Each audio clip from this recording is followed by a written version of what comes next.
अरे राम राम राम राम। कितनी जोर की बारिश हो रही है। 2 दिनों से यह बारिश तो रुकने का नाम ही नहीं ले रही है। मुझे लगता है अब जल्दी ही मेरी छत से पानी टपकने लगेगा। तभी उधर से एक शेर बारिश से परेशान होकर छिपने की जगह ढूंढते ढूंढते उसी किसान की झोपड़ी के पीछे बने तबेले में घुस जाता है, जिस तबेले में उस किसान के कुछ गधे बंधे हुए थे। अंधेरा ज्यादा होने के कारण शेर गधों को देख नहीं पाता है और उन्हीं के बीच जाकर खड़ा हो जाता है।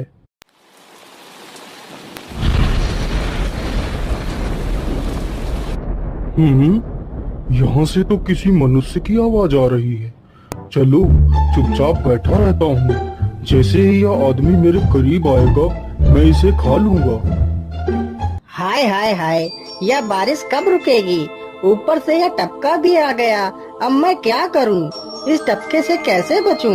इतना तो डर मुझे शेर और बाघ से भी नहीं लगता है जितना डर मुझे इस टपके से लगता है। अरे यह टपका कौन है? मुझे लगता है यह टपका तो मुझसे भी ज्यादा खतरनाक है। अभी तो यह आदमी शेर और बाघ से ज्यादा इस टपके से डर रहा है। चलो जल्दी से मैं यहाँ से निकल लेता हूँ, नहीं तो कहीं टपका ने मुझे देख लिया तो मेरी खैर नहीं। ओहो, अब मैं इस टपका से कैसे बचूं? चलो जल्दी से मैं अपनी मौसी के घर चला जाता हूँ।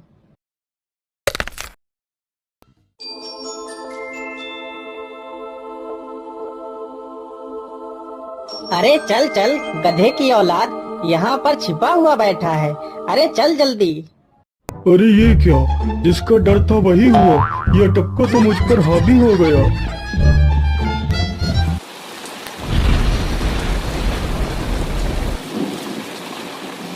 कैसे बचूं? कैसे बचूं? इस टपका से मैं कैसे बचूं? हे भगवान मेरी सहायता करो, मुझे इस टपका से बचाओ। मैं आज के बाद किसी प्राणी को नहीं मारूंगा। मैं मांसाहार छोड़ के शाकाहारी बन जाऊंगा। भगवान मेरी रक्षा करो। शेर को दौड़ते दौड़ते रात से सुबह हो जाती है।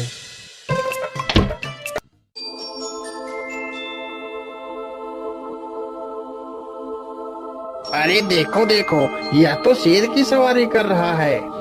अरे हाँ, सच में ये तो शेर की सवारी कर रहा है। इसे तो डर भी नहीं लगता है। अरे उधर तो देखो जरा, यह आदमी कितना बहादुर है। यह आदमी शेर की सवारी कर रहा है। जिस शेर को देखकर हमारी धोती आगे से गीली और पीछे से पीली हो जाती है, यह तो उसकी सवारी कर रहा है।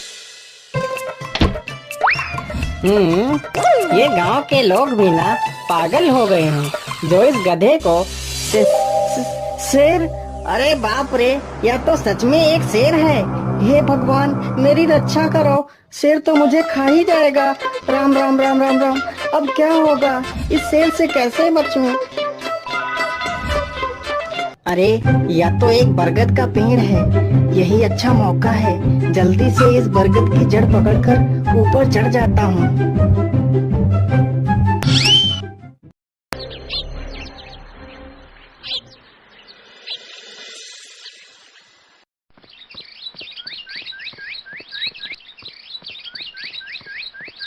अरे शेर भैया, तुम इतनी जोर जोर से भागते हुए कहाँ जा रहे हो? आप तो बहुत डरे हुए लग रहे हो। आप तो जंगल के राजा हो, आपको किसका भय है? टपका, वो टपका मेरी जान के पीछे पड़ा है। अरे शेर भैया जरा मुझे बताओ, वो टपका है कहाँ? अरे भालू भैया, वो टपका मेरी पीठ से उतरकर उस बरगद के पेड़ पर चढ़ गया है। उसने मुझे रात भर खूब दौड़ाया है। वो तो भगवान का शुक्र है कि मैं जिंदा बच गया। चलो शेर भैया, मुझे उस टपके के पास ले चलो, जरा मैं भी तो देखूं आखिर ये टपका है कौन। अरे नहीं भालू भाई, बड़ी मुश्किल से तो मेरी जान बची है। मैं अपनी जान फिर जोखिम में नहीं डालूंगा। तुम्हें जाना है तो जाओ। अच्छा ठीक है शेर भाई, तुम यहीं रुको, मैं अभी बरगद के पेड़ पर देखकर आता हूँ आखिर ये टपका है कौन। जाओ जाओ बच्चों, जब वो टपका तुम्हारे ऊपर हावी होगा तो पता चलेगा। अरे कहाँ है यह टपका जिसने राजा जी की हवा टाइट कर दी? चलो इस पेड़ पर चढ़कर देखता हूँ। अरे बाप रे बाप, शेर क्या अकेला कम था, जो ये भालू भी आ गया। मुझे लगता है कि आज मेरी मौत निश्चित है।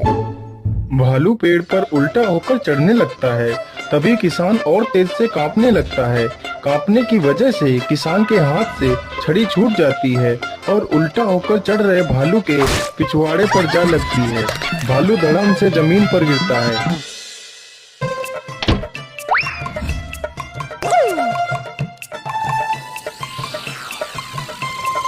मुझे लगता है अब शेर और भालू दोनों भाग गए हैं। चलो अब जल्दी से यहाँ से निकल लेता हूँ। सारे राज्य में यह बात फैल गई कि हरिया किसान बहुत ही बहादुर है और वह शेर की सवारी कर लेता है। धीरे धीरे यह बात राजा तक पहुँच गई।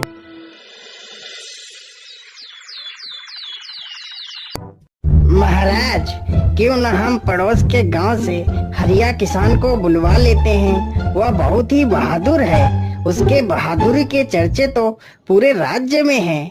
मुझे पूरा विश्वास है वह इस काम को जरूर कर सकता है। वह इस दुष्ट शेर को जरूर पकड़ लेगा। सैनिकों, हरिया किसान को आदर पूर्वक हमारे दरबार में पेश किया जाए। महाराज, आपने हमें याद किया। बताइए क्या बात है। मालिक, हमसे कोई भूल हो गई क्या मालिक? नहीं नहीं हरिया, तुमसे कोई गलती नहीं हुई है। यह कुछ लोग पड़ोस के गांव से आए हैं। इनका कहना है कि इनके गांव में कोई दुष्ट शेर आ गया है जो इनके पशुओं को उठाकर ले जाता है और उन्हें मारकर खा जाता है। हमने तुम्हारी बहादुरी के बहुत सारे किस्से सुने हैं। तुम बहुत ही बहादुर हो, इसलिए मैं तुम्हें उस शेर को पकड़ने की ये जिम्मेदारी सौंपता हूँ। अरे बाप रे बाप, उस बार तो मैं शेर के हाथों बच गया था, लेकिन इस बार मैं नहीं बचूंगा। अगर मैंने महाराज को सच सच बता दिया तो झूठ बोलने के जुर्म में मुझे फांसी पर ही चढ़ा देंगे। अरे हरिया, तुम मन ही मन क्या बड़बड़ा रहे हो? कुछ नहीं महाराज, कुछ नहीं। मैं सोच रहा था कि मैं शेर को कैसे पकड़ूं।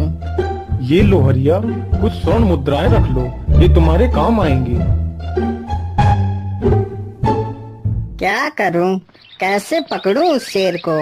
ये महाराज ने भी मुझे कैसी दुविधा में डाल दिया है। क्या करूं, क्या करूं? हाँ, मिल गया। फिर हरिया बाजार से एक रस्सी और एक जाल तथा एक बकरी खरीद कर लाता है। चलो जल्दी से, मैं यहाँ पर एक गड्ढा खोद देता हूँ।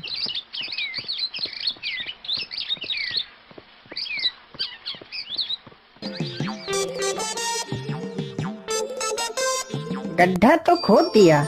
चलो अब जल्दी से इस बकरी को रस्सी से बांध देता हूँ। हरिया ने बकरी को रस्सी से बांधकर गड्ढे में खड़ा कर दिया और जाल को लेकर पेड़ की डाल पर बैठ जाता है। थोड़ी ही देर बाद जब बकरी को भूख लगती है तो वह चिल्लाने लगती है। अरे, यह तो बकरी के चिल्लाने की आवाज है, लेकिन यह आवाज आ कहां से रही है? आसपास तो कोई नहीं दिख रहा है। मुझे लगता है यह आवाज उस पेड़ के पास से आ रही है। चलो चलकर देखता हूँ।